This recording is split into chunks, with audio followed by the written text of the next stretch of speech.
Hello, welcome students in our today's online session.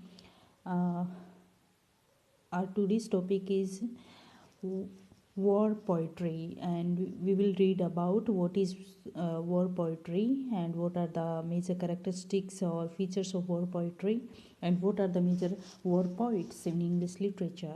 So students, this is basically part of your unit 5th of your paper first of poetry and drama, unit 5th of your book Poetic Pulse, and where the 5th unit is divided in two different sections. One is literary history and the other one is literary terms. So here this war poetry is a part of literary terms, and so first you must know what is what is actually meant by war poetry. So war poetry is written to express a writer's feelings towards war in general. Some writers express total glorification of the war, while others convey the inanity of confrontation.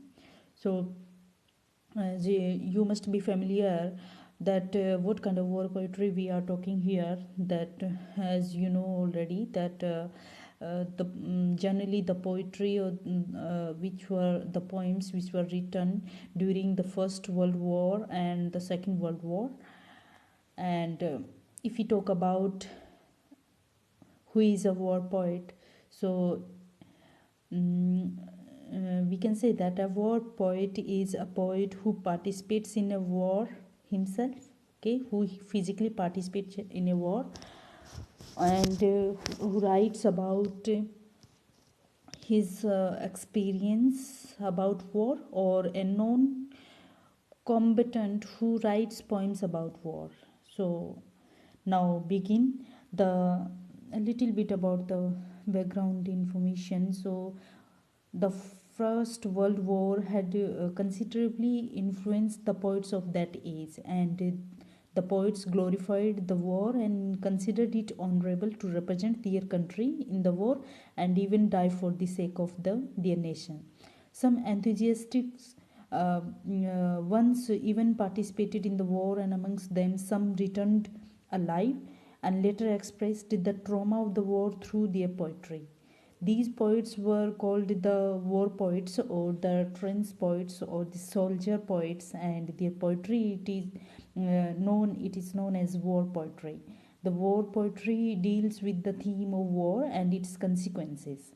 So what kind of consequences they had to face or and they had to undergo. The term war poetry is misleading, as the poetry was actually against war and attacked the notion of glorification of war.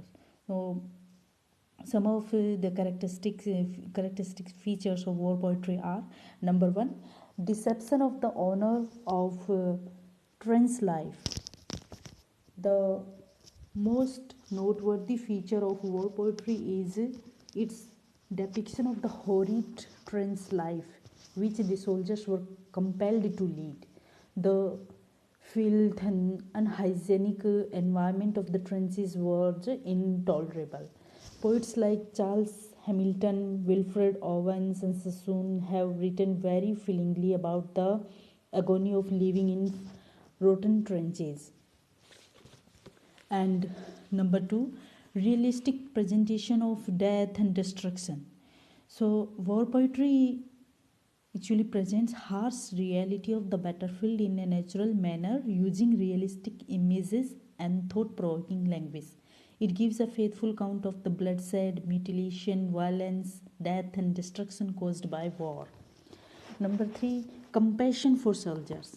War poetry expresses a deep and sincere feeling of compassion for the soldiers and depicts their state of nervous breakdown and mental shock caused due to constant pressure and fear that they are exposed to.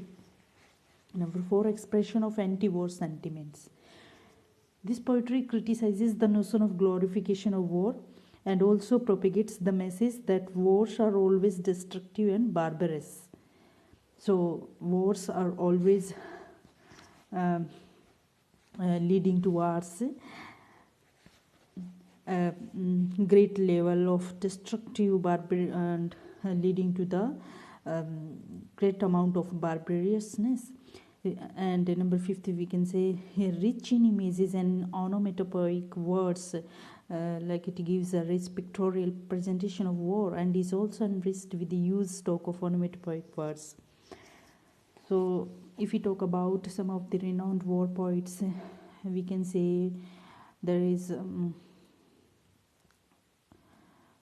one of the most well-known war poet was Wilfred Owen of England, and the others are like Sisson, Rosenberg, Graves, Thomas, Rupert Brooke. As students, you have already studied the poem "The Soldier" by Rupert Brooke, which is very popular war poetry, and some of the memorable poems and elegies on the war theme were contributed by Hardy, Minion, Houseman, and others as well.